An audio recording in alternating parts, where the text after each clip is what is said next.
My dear brothers and sisters, today's liturgy, the entire liturgy, starting from the antiphon entrance right up to the preface and all the prayers, speak about Joseph.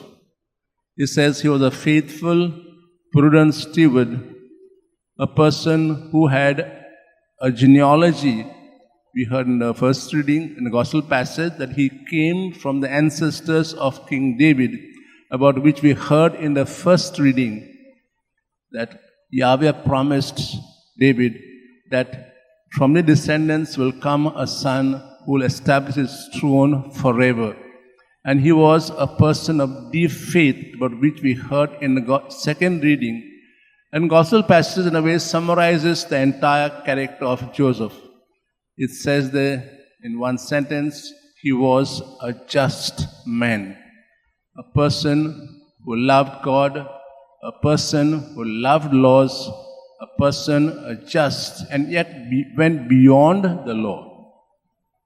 We have one instance, we heard in the gospel passage, that he was a just man. Time and again I've said, actions speak louder than words. And if you read minutely all the Gospels, be it Matthew or Mark or Luke or John, Joseph doesn't utter a word.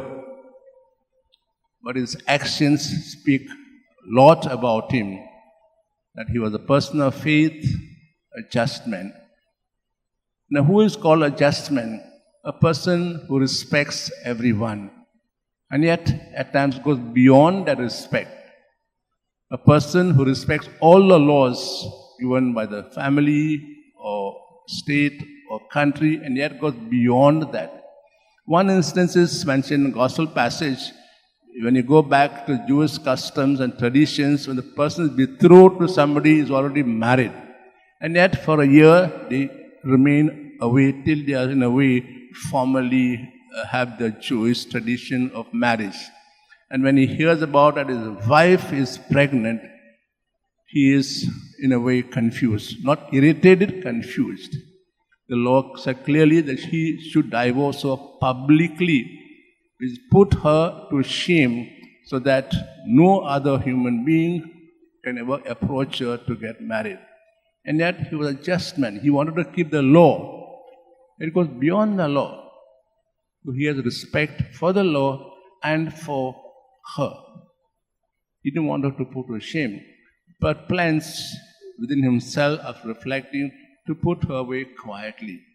And then God intervenes. God has plans which we don't understand.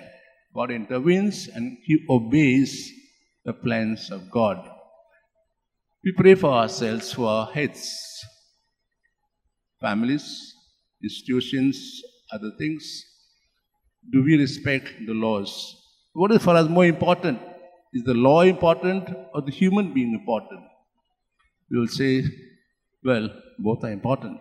But I think more important is the person himself. At times though we respect the law, the rules, we go beyond that.